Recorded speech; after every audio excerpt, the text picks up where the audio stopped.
حاضرین، ادارہ تعلیمات اسلامیہ خیابان سر سید راولپنڈی اور کیو ٹیلی ویژن کے اشتراک سے آپ پروگرام ملاحظہ کر رہے ہیں صدائے محراب۔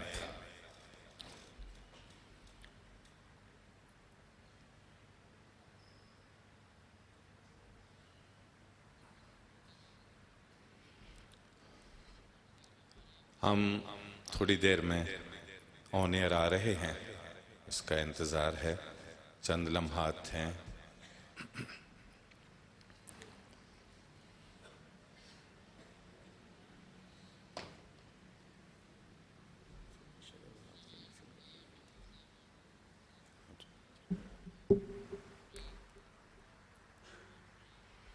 ہم آپ کو دوبارہ پروگرام میں خوش آمدید کہتے ہیں۔ آپ ملاحظہ کر رہے ہیں پروگرام صدائے محراب، خیابان سر سید راولپنڈی سے ادارہ تعلیمات اسلامیہ اور کیو ٹیلی ویژن کے اشتراک سے آپ یہ محفل براہ راست ملاحظہ کر رہے ہیں۔ خواتین و حضرات، ہم خوش قسمت ہیں کہ علامہ سید ریاض حسین شاہ صاحب شاہ جی نہ صرف روحانیت کا مرکز و مرجع ہیں، بلکہ آپ عملی زندگی میں دین کے لیے، ملت کے لیے وہ فریضہ انجام دے رہے ہیں کہ جس کا اثر صدیوں تک اور نسلوں تک رہے گا انشاءاللہ۔ اس لیے ہم آپ کے لیے ہمیشہ شاہ صاحب دعا گو ہوتے ہیں کہ اللہ پاک آپ کو ہمیشہ اپنی پناہوں میں رکھے اور آپ کو ہمیشہ صحت مند رکھے۔ آج کا ہمارا موضوع، اور اس سے پہلے اقبال کا ایک شعر، گر تمی خواہی مسلمان زیستن، گر تمی خواہی مسلمان زیستن، نیست ممکن جز بقرآن زیستن۔ اگر تو ایک مسلمان کی حیثیت سے زندگی گزارنا چاہتا ہے تو یہ ممکن ہی نہیں ہے کہ قرآن کے بغیر زندگی گزار سکے۔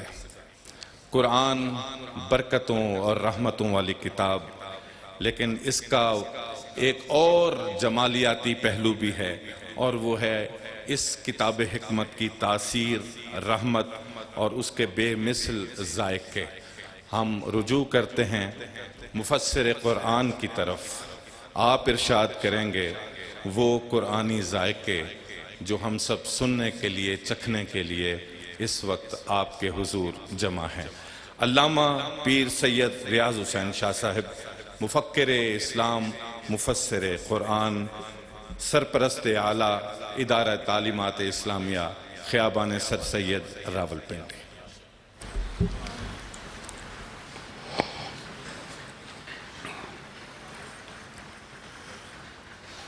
نحمده ونصلي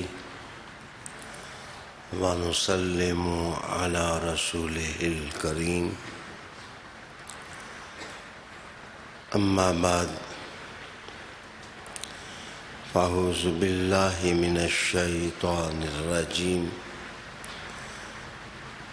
بسم الله الرحمن الرحيم، يا أيها الناس قد جاءتكم موعظة من ربكم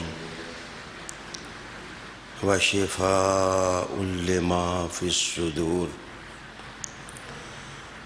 وهدى ورحمة للمؤمنين، قل بفضل الله وبرحمته فبذلك فليفرحوا هو خير مما يجمعون، صدق الله مولانا العظيم وبلغنا رسوله النبي الكريم، ونحن على ذلك من الشاهدين والشاكرين، والحمد لله رب العالمين۔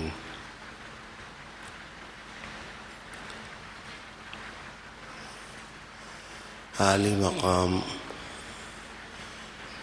اور عظیم المرتبت ناظرین، سامعین، ارباب علم و دانش،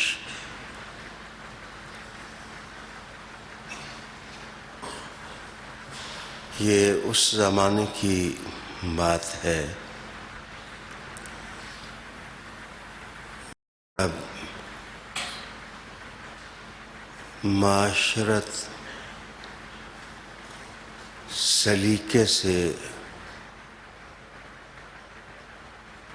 پانے کے لیے انسان ادب کا اور علم کا قدردان تھا۔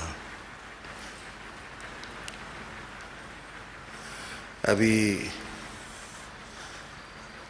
اعلیٰ اخلاقی اقدار پائمال نہیں ہوئی تھیں، اور سیاست ہو یا علم، محراب ہو یا خانقاہ، محفل سخن ہو یا بزم ادب، لوگ گالی گلوچ پسند نہیں کرتے تھے، وہ شائستگی سے محبت اور پیار کرتے تھے۔ اعلی عقد و کشابی پڑھے لکھے لوگ ہوتے تھے، اور ان کی کوشش ہوتی تھی کہ وہ پڑھے لکھے نظر آئیں۔ اس زمانے میں راولپنڈی کا ایک چھوٹا سا باغ ہے جس کو تکونی باغ کہا جاتا۔ اس میں صبح کی نماز کے بعد ادیب اور شعراء اکٹھے ہو جایا کرتے تھے۔ نسیم حجازی ان دنوں یہاں ہی گھوڑ سواری کا مزہ لیتے تھے، اور جوش ملی آبادی بھی تیز سانسوں کی موسیقی پر شعر سنایا کرتے تھے۔ سید عبدالحمید ادم ہمارے ماموں جان کے رشتہ دار تھے، تو گاہے گاہے وہ بھی اس محفل میں آ جاتے۔ تو میں ان سب سے چھوٹا تھا۔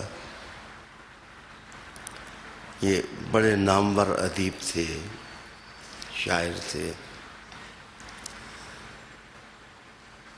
حافظ مظہر الدین نے کہا کہ سیدوں کے بیٹے آج آپ درس قرآن دیں، لیکن سنگ زنی نہیں کرنی ہے، کوئی بات ایسی کریں جو سونے کی ڈلیوں سے زیادہ قیمتی ہو۔ مجھے صحیح یاد نہیں کہ وہاں میں نے کیا کہا تھا، لیکن آج آپ کے نام میں ایک ایسا کلام کرنے لگا ہوں جو سونے کی ڈلیوں سے زیادہ قیمتی، اور اس کا ہر حرف آب زر کے ساتھ لکھنے کے قابل ہے۔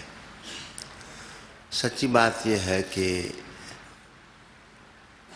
یہ اس آسمانی پیغام کا حصہ ہے جو حیات نواز بھی ہے اور زندگی بخش بھی ہے۔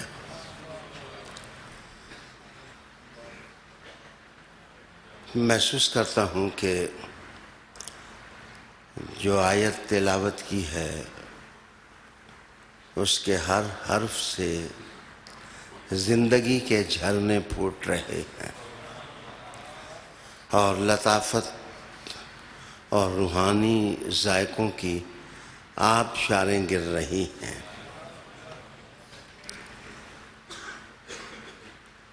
ارشاد باری ہے یا ایھا الناس، اے لوگو. کہتے ہیں کہ کسی خطبے کا پونا حصہ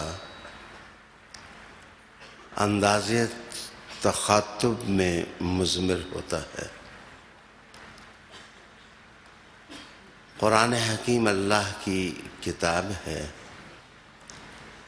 جس کا نزول رحمت للعالمین آقا صلی اللہ علیہ وآلہ وسلم کے سینے پر ہوا.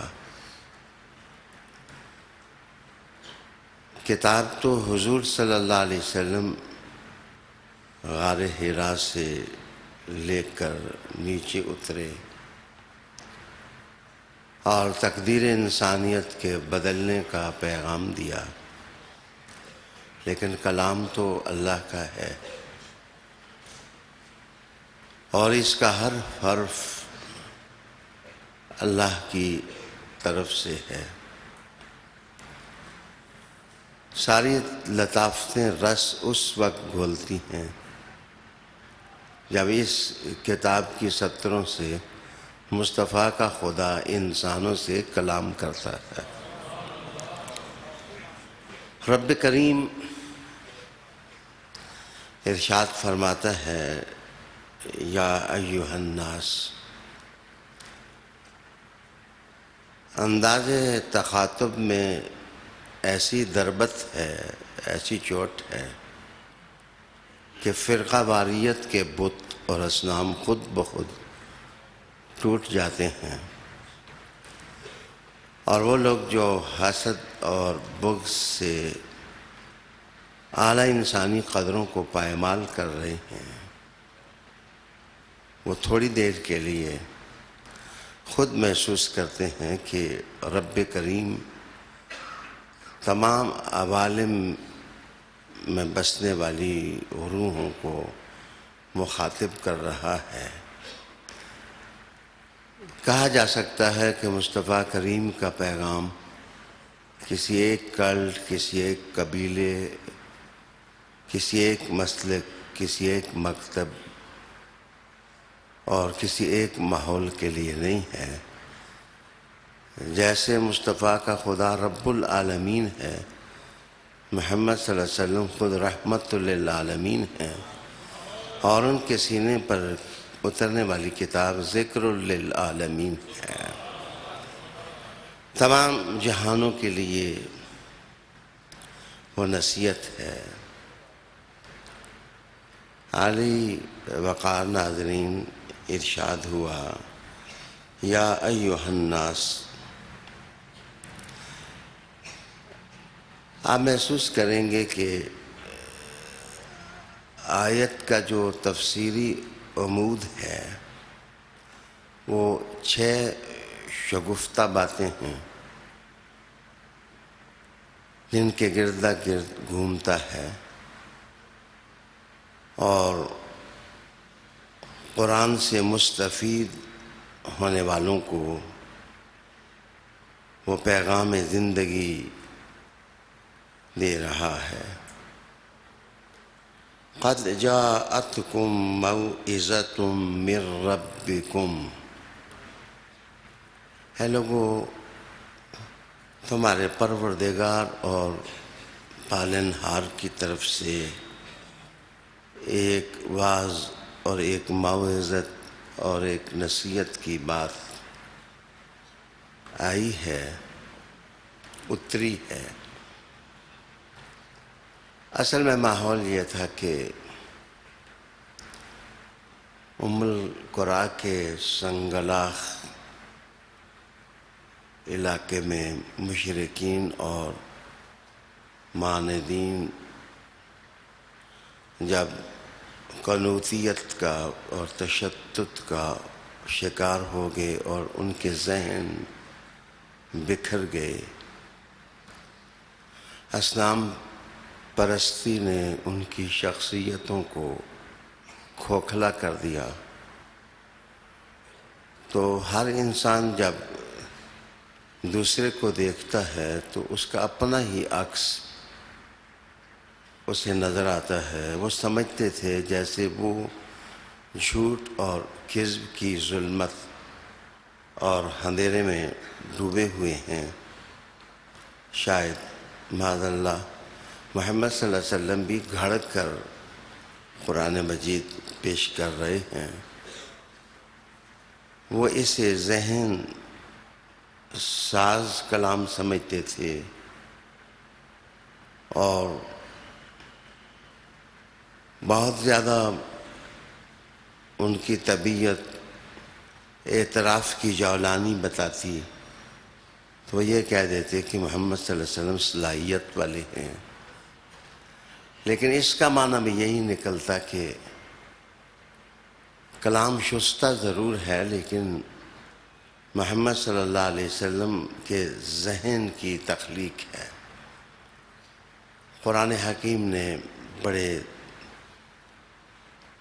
دھیمے، بڑے مؤثر اور بڑے رحمت معاب لہجے میں انہیں سمجھایا کہ یہ کتاب اللہ کی ہے اور اس کی ایک ایک بات اللہ کی طرف سے نصیحت ہے۔ تمہارے لیے، تمہارے معاشرے، تمہاری سوسائٹی، تمہارے تمدن، تمہاری تہذیب، تمہارے ظاہر، تمہارے باطن کو اقدار نوازی کرنے والی ہے، کردار نوازی کرنے والی ہے۔ سامعین ناظرین، یہاں کلام کی ساری لطافت موعظت کے فہم میں سمو دی گئی ہے۔ بعض اوقات بڑے مقدس اور بالا اعلیٰ لفظ بھی جس وقت عام لوگ کثرت سے استعمال کرتے ہیں تو ان کی معنویت کھو جاتی ہے، لیکن کوئی اپنے ارادوں سے کسی چشمے میں مٹی بھی ڈالے تو چشمہ ہی ہوتا ہے، اور اس کا شفاف ہونا اس کی اپنی عظمت کی تاریخ ہوتی ہے۔ رب کریم نے کہا کہ قد جاءتکم موعظۃ من ربکم، چہار لفظی یہ ترکیب ہے، لیکن اس میں اللہ کی ربوبیت کی بات کی گئی ہے، اور ربوبیت کا اشارہ اس طرف ہے کہ تمہیں اللہ نے بنا کر کے، تمہیں تخلیق کا جامہ پہنا کر کے تمہیں یوں ہی نہیں چھوڑ دیا۔ بنانے والا تمہارا رب بھی ہے، اور رب وہ ہے جو نشو و نما دیتا ہے اور آہستہ آہستہ اپنی مخلوق کو کمال تک پہنچا دیتا ہے۔ اس کے اندر جو استعداد ازلی ہے اس کو بروئے کار لا کر کے خاصے کی چیز رب العالمین انسان کو بنا دیتا ہے۔ قد جاءتکم موعظۃ من ربکم، تمہارے پاس آئی ہے ایک موعظت، واعظ۔ موعظہ میں اور عام بات میں کیا فرق ہوتا ہے؟ قرآن مجید اس کو بار بار استعمال کرے گا، کہیں اعظکم کہا جاتا ہے، کہیں یعظکم کہا جاتا ہے، اور یہاں موعظہ سے قرآن مجید کے کلام کو تعبیر کیا جا رہا ہے۔ تاج العروس میں اس کے مؤلف لکھتے ہیں کہ موعظت وہ کلام ہوتا ہے جو کسی عمل کے اچھے نتائج بتا دیتا ہے کہ اگر تم یہ کام کرو گے تو اس کا نتیجہ یہ نکلے گا، یا برے عواقب اور جو انجام ہوتا ہے جس وقت متکلم اپنے کلام میں اس کی طرف اشارہ کر دے، بتا دے، تو اس کو موعظت سے تعبیر کرتے ہیں۔ قرآن مجید کتاب ہے اللہ کی، معاف کیجئے تورات بھی اللہ کی کتاب ہے، اگر اس میں تعریف شدہ حصے شامل نہ کیے جائیں۔ زبور بھی ہے، انجیل بھی ہے، صحف بھی ہیں، لیکن ان کتابوں کا مربوط طریقے کے ساتھ پڑھنا، مطالعہ کرنا، نتائج اخذ کرنا ایک مشکل سا وظیفہ ہے۔ وہ کہانیوں کی کتاب ہو کر رہ گئی ہیں، لیکن آپ قرآن حکیم کو پڑھیں تو آپ اکتائیں گے نہیں، آپ اک اور تھک نہیں جائیں گے۔ یہ ایسی لطیف کتاب ہے کہ جتنا زیادہ پڑھو گے اللہ تعالیٰ اس کی لطافت کو اتنا ہی آپ کے ذہن و قلب پر غالب کر دے گا۔ اور اس کتاب کا پڑھنے والا، اس کے اندر کھو جانے والا بندہ زمین اور آسمان سے ماورا ہو جاتا ہے۔ بڑی بات ہے کہ وہ اپنے آپ کو اس ماحول میں رحمت بری روحوں کا ہم نشیں تصور کرتا ہے جنہوں نے اپنی ساری زندگی اللہ کے لیے وقف کر دی ہوتی۔ گویا پچھلے زمانے کا انسان بھی اگلے زمانے کا انسان محسوس ہونے لگ جاتا ہے۔ یہ کتاب کے رنگ ہیں، یہ کتاب کے اعجاز ہیں، یہ اس کے دل پذیر لہجے ہیں، یہ اس کی تاریخ ہے جس نے عرب کے بدوؤں کو اٹھایا اور جہاں کے گر سکھا دیے، اور ان کی فضیلتوں کی کہانیاں آسماں کے ستاروں میں درخشاں نظر آنے لگ گئیں۔ ناظرین، مفکرین دنیا میں، ریفارمرز ہیں، شعراء ہیں، ادیب ہیں، وہ اپنی بصیرت سے مانو کہ بڑے جہاں مسخر کر سکتے ہیں اور کیے ہیں، لیکن ان کی ادبی کہانیوں کا نتیجہ کیا ہوگا اور انسان کے ساتھ ہوگا کیا، جس وقت اس موضوع کو آپ چھیڑیں گے تو یہ روحانی نغموں کی سرمدیت اور مٹھاس اگر آپ لینا چاہیں تو وہ اسی کتاب میں آپ کو ملے گی جس کا نزول رحمت عالم علیہ السلام کے سینے پر ہوا ہے۔ ایک اور ترجمہ موعظت کا کرنے لگا ہوں۔ ابن منظور لسان العرب میں لکھتے ہیں کہ باتیں جس وقت انسان کرتا ہے تو باتیں کرنے سے شخصیت کی سمجھ آ جاتی۔ آج کل جب سیاست کی دھول اڑ رہی ہے تو کیا شخصیات کی سمجھ نہیں آتی کہ کون بندہ کتنا ہے اور اس کے اندر کیا چیز ہے؟ لسان العرب کا مؤلف لکھتا ہے کہ واعظ اس بات کو کہتے ہیں جو نفیس بھی ہو، لطیف بھی ہو، فضیلت مآب بھی ہو، خوشبو ہو۔ گویا جیسے پھولوں سے خوشبو ملتی ہے، اگر بات کرتے ہوئے کسی کی بات اتنی دل پذیر ہو کہ وہ تمہارے مشام کو معطر کرنے لگ جائے اور دیر تک آپ اس بات کو سنبھال کے رکھیں اور اس کی خوشبو کی لطافت محسوس کرتے رہیں۔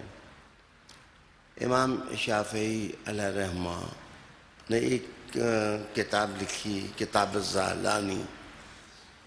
اس کتاب کے اندر ایک جگہ لکھتے ہیں کہ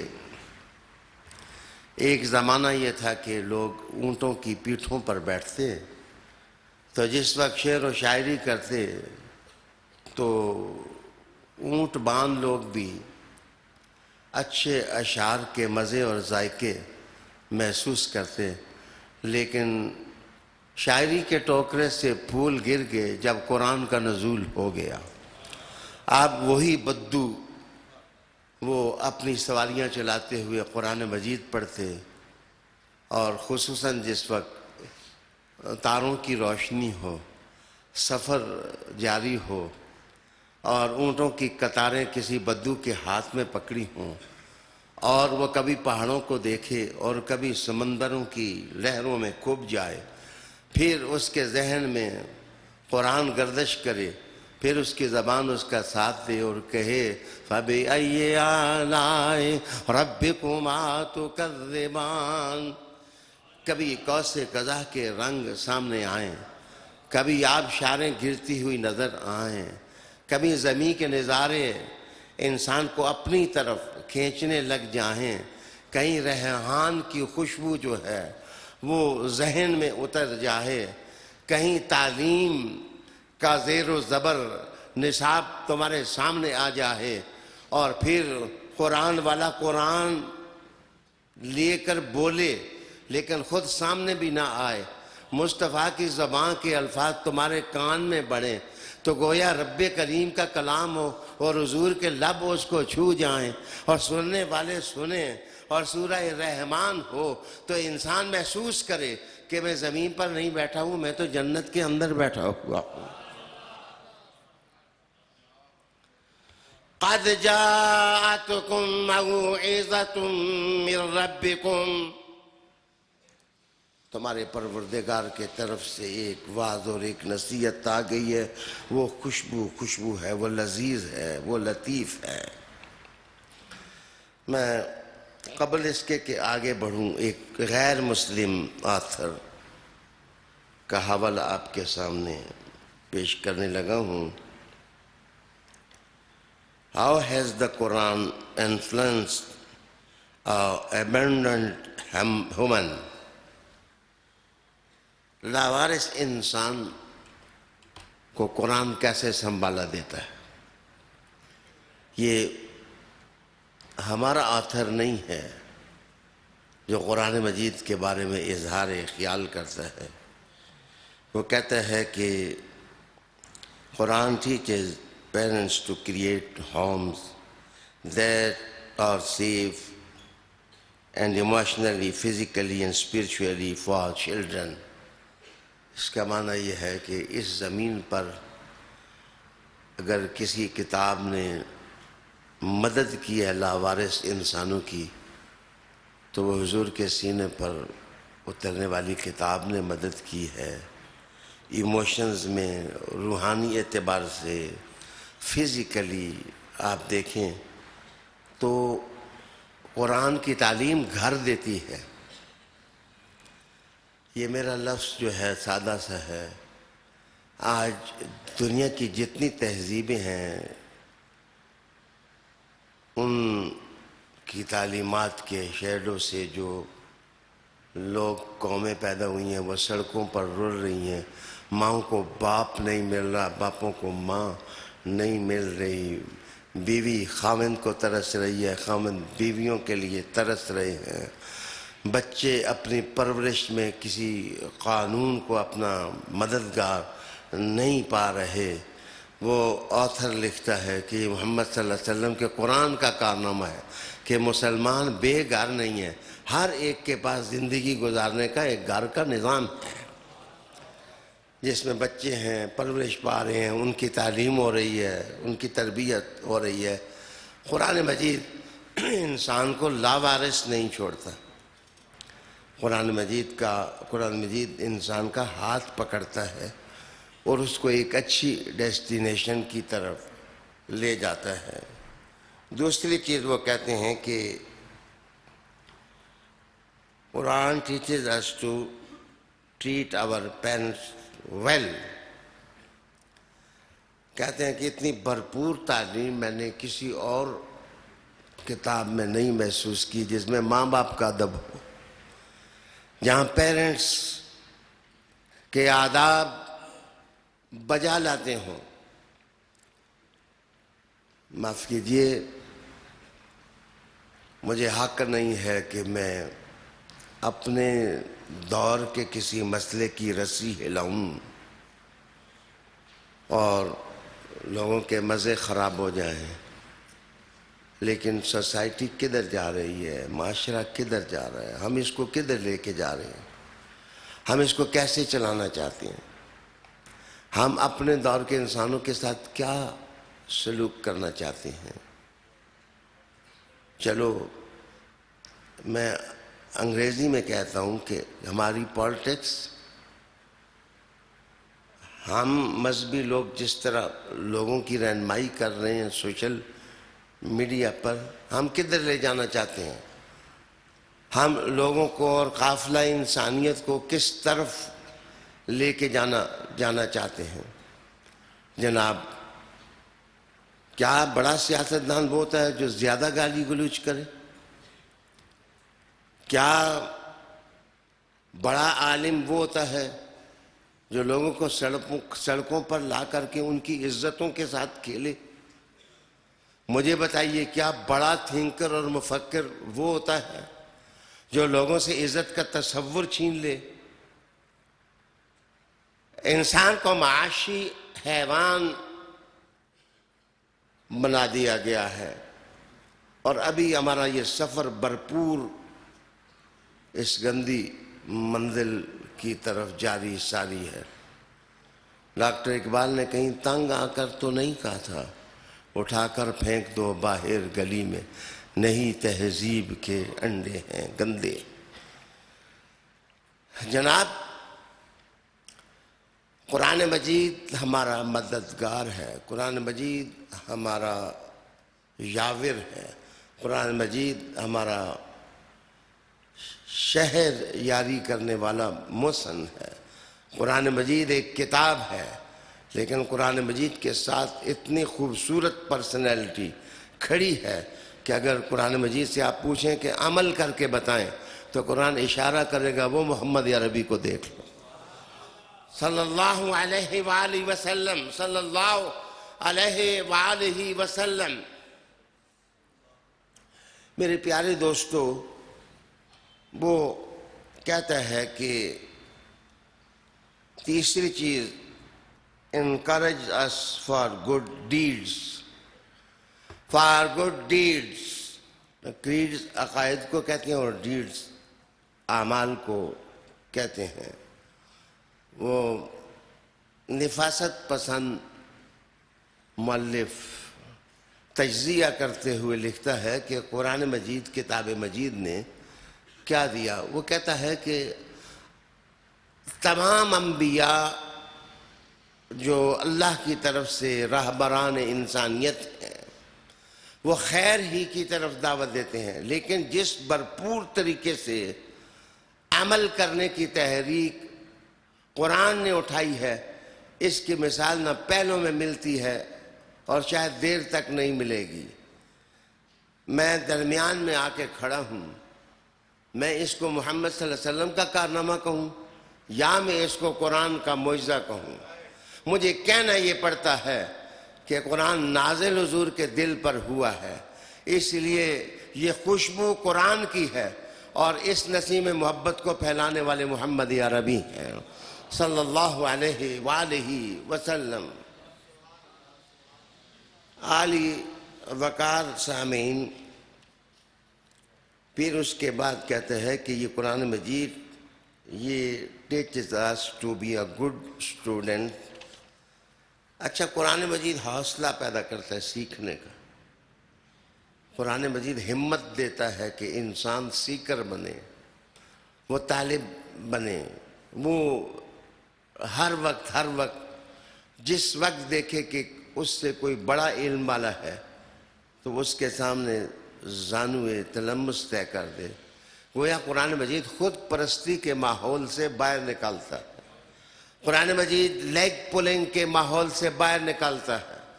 قرآن مجید تعصبات کی دوزخ کو فنا کر دیتا ہے. قرآن مجید نیکیوں کی جنت اور پیراڈائز کے دروازے کھول دیتا ہے. قرآن مجید انسان پر شفقت کرتا ہے اور اس کو سکھاتا ہے کہ تم دنیا میں سیکھنے والے انسان، سیکھنے والے مسلمان بن کر جیو. آہستہ آہستہ قرآن کی مہد تربیت میں جو بیٹھا ہوا انسان ہے وہ اپنی زندگی کے آخری سانس تک سیکھتا ہے. ناظرین، میں کیا کروں؟ اگلا جملہ جو اس نے لکھا، مجھے پھر میرے علی یاد آئے. اور میرا لہجہ آپ پازیٹیو دیکھیں گے. اگلی بات وہ یہ کرتا ہے کہ دنیا کے بڑے سے بڑے لوگ میں نے دیکھے، لیکن وہ اپنی کتاب کی تعلیم کے ساتھ ساتھ نہیں رہ سکے. ساتھ ساتھ رہنے کا مطلب یہ ہے کہ اگر کتاب کہتی ہے تم سخی بن جاؤ تو بس سخی ہونے کے ساتھ نہیں رہ سکے، وہ سخی بن کر جی نہیں سکے. لیکن اس جملے کا معنی کہ علی مع القرآن، علی کو آپ قرآن سے پیچھے نہیں پائیں گے. ادھر قرآن مجید کا تقاضا شروع ہوتا ہے کہ یہ کام کرو، ادھر آپ دیکھیں گے کہ علی کے وجود میں اسے عملیت کا نور نظر آئے گا. یہاں پہنچ کر آپ اس بات کو محبت سے سن سکتے ہیں کہ حضرت علی المرتضیٰ نے کہا تھا کہ یہ قرآن مجید کی آیت ہے، اس پر سوائے علی کے کوئی اور عمل کر ہی نہیں سکا. نوبڈی، کوئی آدمی اس آیت پر عمل نہیں کر سکا. یا علی وہ کون سی آیت ہے؟ کہا آیت اتری کہ جب حضور صلی اللہ علیہ وسلم سے کوئی سرگوشی کرنی ہو تو پہلے صدقہ دو پھر سرگوشی کرو. علی کہتے ہیں مجھے سمجھ آ گئی تھی کہ اس آیت کا حکم منسوخ ہو جائے گا. میں نے صدقہ دیا اور فوراً حضور کے ساتھ کان کے ساتھ آ کر کے منہ لگا دیا، اور 10 چیزیں رحمت عالم نے مجھے سکھائیں. میں سیکھ چکا تو آیت کے منسوخ ہونے کا حکم آ گیا. آپ کہتے ہیں کیا بہاراں بات ہے کہ اس آیت پر صرف علی نے عمل کیا ہے. علی مع القرآن والقرآن مع علی. گویا یہ جذباتیت نہیں ہے، یہ ایموشنل ازم نہیں ہے، یہ احساس درون ہے. یہاں سے عنوان دلچسپ ہو کر کے جناب کئی سرو پیدا کرتا ہے، کئی گلاب، اور کئی چمبے کی بوٹیاں دلوں کے اندر پیدا کر کے انسان کو ایک روحانی دنیا میں کھینچ کر لے آتا ہے. اس کے بعد وہ لکھتا ہے کہ میں محسوس کرتا ہوں کہ قرآن مجید نے جو ماحول دیا، جو وعظ کیا، بہت دلچسپ لفظ ہیں. Dispels sadness, fear, anger and worry just by the hearing of recitation. اس جملے کا معنی یہ ہے کہ انسانوں تم خوف کا شکار ہو، اور مختلف قسم کے خوف تمہیں اپنے پنجوں کے اندر جکڑے ہوئے ہیں. تم پر انزائٹی طاری ہوتی ہے، تم حزن و ملال کا شکار ہوتے ہو، سیڈنس تمہارے اندر پیدا ہوتی ہے، اور تم اپنی پریشانیوں سے تنگ آ جاتے ہو. آج ہی میں نے ایک سیاستدان کا عنوان پڑھا کہ میرا دل کرتا ہے میں خود کش حملے کروں. خود کش حملے وہ کرتا ہے جو حضور سے دور ہو جاتا ہے. جو حضور سے دور ہو جاتا ہے وہ خود کش حملے نہیں کرتا، اس کو تو حضور کی نظر ایک نئی زندگی عطا کر دیتی ہے. عالی وقار دوستو، وہ کہتا ہے کہ ریسیٹیشن آف ہولی بک، تم قرآن مجید کی ریسیٹیشن کرو.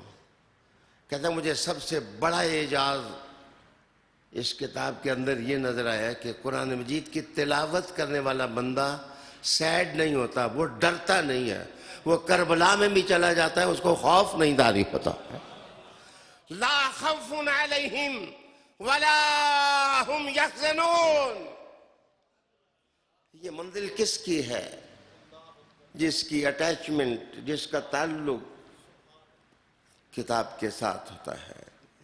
ایک قول میں نے امام حسین پاک کا پڑھا. انہوں نے کہا تھا کہ تم لوگ مسجد کی چٹائیوں پر بیٹھ کر قرآن سنتے ہو، میں نے قرآن مصطفیٰ کی گودی میں بیٹھ کر سنا. میں نے آغوش رحمت میں مصطفیٰ کی زبان سے قرآن سنا ہے، حضور کی زبان سے. تو کہتے ہیں ریسیٹیشن آف ہولی بک، قرآن مجید کی تلاوت جو ہے وہ انسان کی سیڈنس دور کر دیتی ہے، انزائٹیوں کو دور کر دیتی ہے، اس کے خوف کو دور کر دیتی ہے. بندہ دلیر ہو جاتا ہے، بندہ بہادر ہو جاتا ہے. اب اگر مجھے آپ اجازت دیں، مجھ سے ناراض نہ ہوں، تو میں دھیمے سے انداز میں نہ کہہ دوں کہ سیڈنس اور خوف دور کر کے قرآن جو بہادر انسان بناتا ہے، اسے پریکٹیکل لائف میں دیکھنا ہو تو کدھر دیکھیں؟ حضور فرماتے ہیں کہ القرآن مع علی و علی مع القرآن. علی کہیں ڈرے ہیں؟ علی پر خوف طاری ہوا ہے؟ علی کسی میدان میں جاتے ہوئے اکتائے ہیں؟ علی نے کسی سوال کا جواب دینے سے بوریت کبھی محسوس کی ہے؟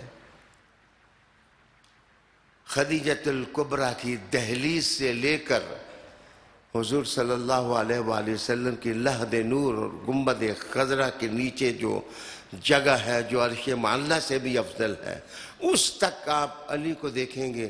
علی ڈر کوئی ہے ہی نہیں ہے.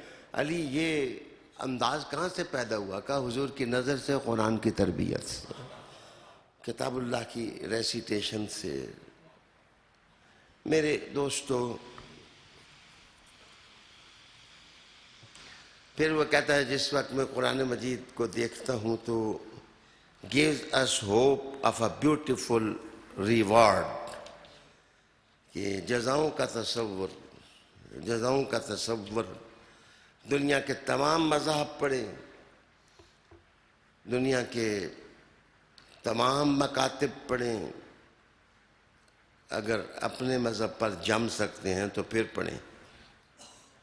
اگر آپ سب پڑھیں، مطالعہ کریں، تو نیکی کرنے سے ملے گا کیا؟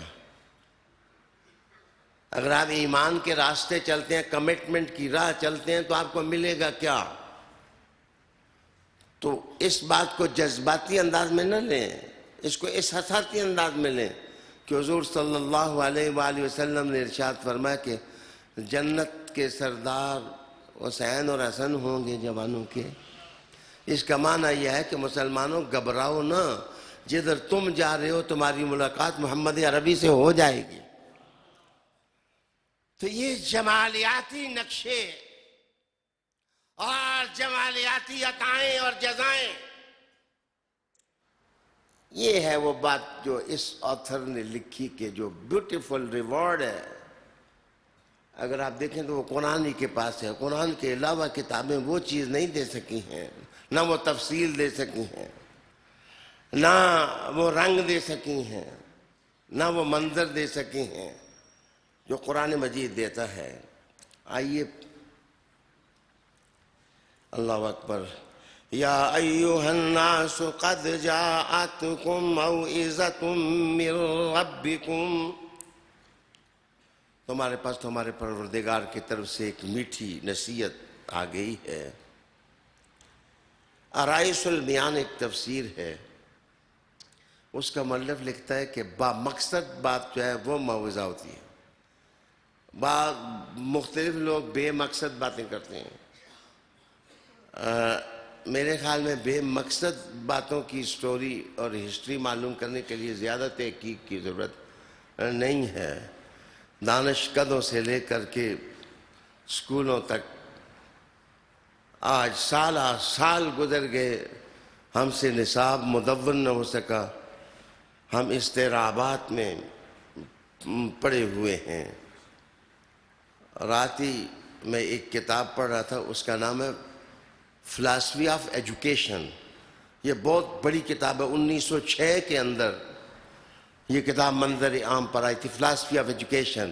فلاسفی آف ایجوکیشن کا مؤلف لکھتا ہے کہ ہم نے مغز مار مار مار کر کے قوم کو تعلیم دینے کے طریقے بتائے، فلسفہ بتایا، لیکن سچی بات یہ ہے ہماری صدیوں کی کمائی جھاگ بن جاتی ہے جس وقت ہم کوئی اسلامی کتاب پڑھتے ہیں، خصوصاً جس وقت محمد عربی کا قرآن پڑھنے لگ جاتے ہیں۔ موعظۃ من ربکم وشفاء لما فی الصدور۔ دوسری چیز قرآن مجید نے کہا جو کچھ تمہارے دلوں میں پیدا ہو چکا ہے، بیماریاں ہیں، حسد ہے، بغض ہے، انتقام ہے، عداوت ہے، دوسرے کو ختم کر دو، دوسرے کو یہ کر ٹھکانے لگا دو، یہ ہے وہ ہے، یہ گند ہے، سارے امراض ہیں۔ تو اللہ کی کتاب کہتی ہے کہ اگر تم شفا حاصل کرنا چاہتے ہو تو تمہارے شکوک شبہات سے لے کر تمہارے بغض، تمہاری بیماریوں تک اگر شفا ہے تو وہ شفا مصطفیٰ کی کتاب قرآن حکیم میں ہے۔ اس کو پڑھو، اس کے معنی میں غور کرو، اس کے میسج کو اپناؤ کہ کس طرح یہ کتاب تمہیں عملیت کی طرف لاتی ہے۔ کسی آدمی نے کہا تھا کہ جو عیسیٰ علیہ السلام کی باتیں ہیں وہ شفا ہیں، تو ان کے اپنے ہی ساتھی نے جواب دیا تھا کہ عیسیٰ علیہ السلام کی باتیں شفا ہیں بیماریوں کے لیے، لیکن کتاب مجید قرآن حکیم جس طرح شفا دیتا ہے، بلا شبہ اس کے پڑھنے میں شفا ہے، ظاہری بیماریاں بھی اس سے شفا پاتی ہیں، لیکن جو باطنی بیماریاں پیدا ہو جاتی ہیں آپ کیسے علاج کریں؟ اگر مثلاً آپ کے اندر انتقام آ گیا، آپ بغض آ گیا کسی کا، آپ سوچتے ہیں میں ٹھیک کروں اپنے آپ کو، کیسے ٹھیک کریں؟ بچے، مرشد رکھنا، پیر رکھنا، استاد رکھنا، گائیڈ ہونا یہ الگ بات ہے، لیکن جس وقت اتنی بڑی کتاب موجود ہے، اس کو جس وقت تلاوت کرو گے، بار بار تلاوت کرو گے، اس کے اندر جو کرنٹ ہے، اس کے اندر جو بجلی ہے وہ تمہارے دل کے اندر جائے گی، بیماریاں جل جائیں گی، شفا آ جائے گی، تم ایک چینج محسوس کرنے لگ جاؤ گے۔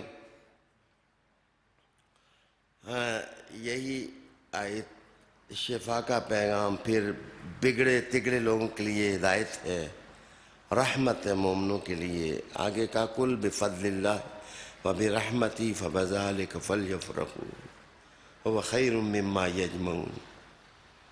کہو نا، حضور صلی اللہ علیہ وسلم کو کہا فرما دو اللہ کے فضل اور رحمت، مراد یہ ہے کہ یا تو اس کا تعلق پہلے سینٹنس سے ہے کہ اس میں شفا ہے، اس میں موعظت ہے، اس میں میٹھی باتیں ہیں، یہ چینج لاتی ہیں، یہ شفا اندر لاتی ہیں، ہدایت دیتی ہیں، انسان اچھائی کی طرف آتا ہے۔ یہ کیوں ہوتا ہے؟ قل بفضل اللہ وبرحمتہ، محبوب کہہ دو یہ اللہ کے فضل سے ہوتا ہے اور یہ اللہ کی رحمت سے ہوتا ہے، یا اس جملے کا تعلق آگے ہے کہ یہ جو اللہ نے فضل اور رحمت آپ کو دی ہے، فبذلک فلیفرحوا۔ حدیث شریف میں عیفہ بن عبداللہ کلاہی رضی اللہ تعالی عنہ، حضرت امیر المومنین عمر فاروق رضی اللہ تعالی عنہ، آپ باہر نکلے، پتہ چلا کہ عراق کی طرف سے بہت مال آیا ہے غنیمت کا۔ حضرت عمر نکلے تو دیکھا اونٹ گنے، بکریاں گنی، لا تعداد تھی۔ آپ کے ساتھ آپ کا ایک آزاد کردہ غلام بھی تھا، وہ بھی جا رہا تھا۔ تو آپ نے کہا الحمدللہ الحمدللہ۔ تو غلام نے کہا کہ الحمدللہ رب العالمین، اللہ نے کتنے اونٹ دے دیے، کتنی بکریاں دے دیں، کتنا مال دے دیا، سونا آ گیا، چاندی آ گئی۔ تو حضرت امیر المومنین عمر فاروق نے کہا غلط بات، سونا چاندی جو ہے یہ فضل نہیں ہے، اور اونٹ بکریاں فضل نہیں ہے۔ کس فضل کی طرف اشارہ ہے؟ اس سے مراد ہے حضور کی ذات، اس سے مراد ہے اسلام، اس سے مراد ہے قرآن، اس سے مراد ہے دین مبین۔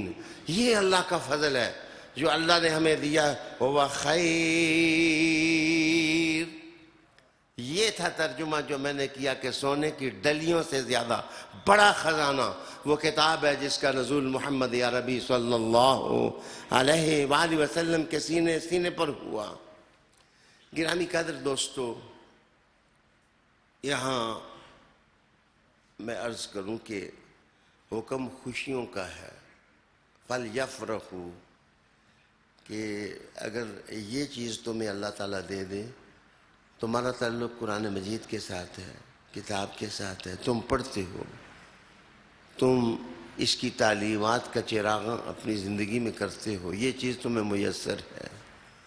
رحمت سے مراد حضور صلی اللہ علیہ وسلم کی ذات کے ساتھ تمہارا تعلق ہے، لنک ہے۔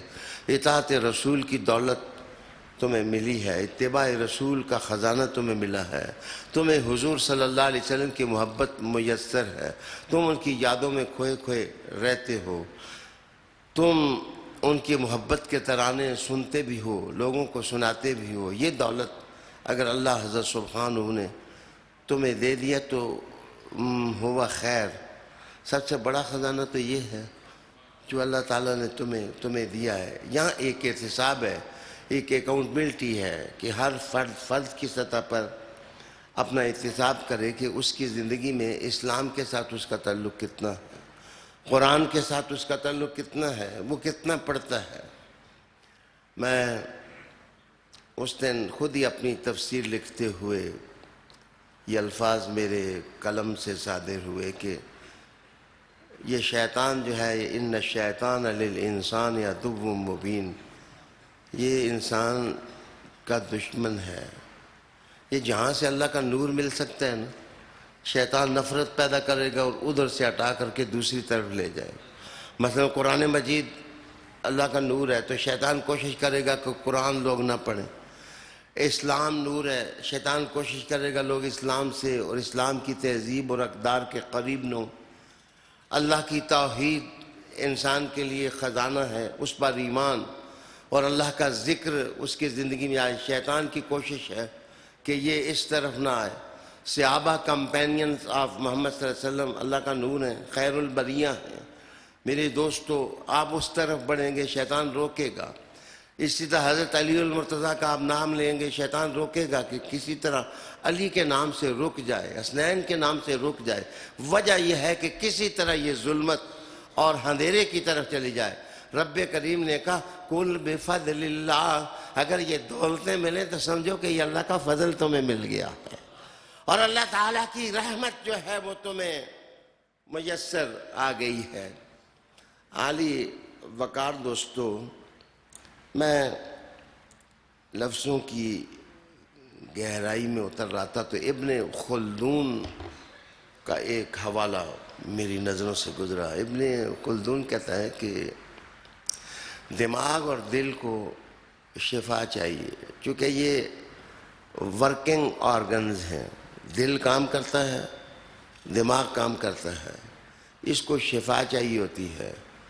اور وہ کہتے ہیں کہ بدن کو عمل درکار ہوتا ہے، اور بعض وہ چیز ہے، وہ کہتا ہے کہ جس وقت انسان کے اندر قرآن آ جاتا ہے تو اس کی زبان پر حکمت بھری باتیں آ جاتی ہیں۔ تو موعظت، شفا، یہ وہ روحانی عطیات ہیں جو اللہ خاص اپنے بندوں کو عطا کرتا ہے، اور اس سے ایک روحانی خوشی اللہ تعالیٰ عطا کرتا ہے. اسی خوشی کو سنبھال کر کے رکھنے کا حکم ان آیات میں ہے. انشاءاللہ العزیز انہی موضوعات پر میں رمضان المبارک تک خطبات قرآن مجید ہی پڑھ دیتا رہوں گا. مجھے امید ہے کہ آپ زیادہ سے زیادہ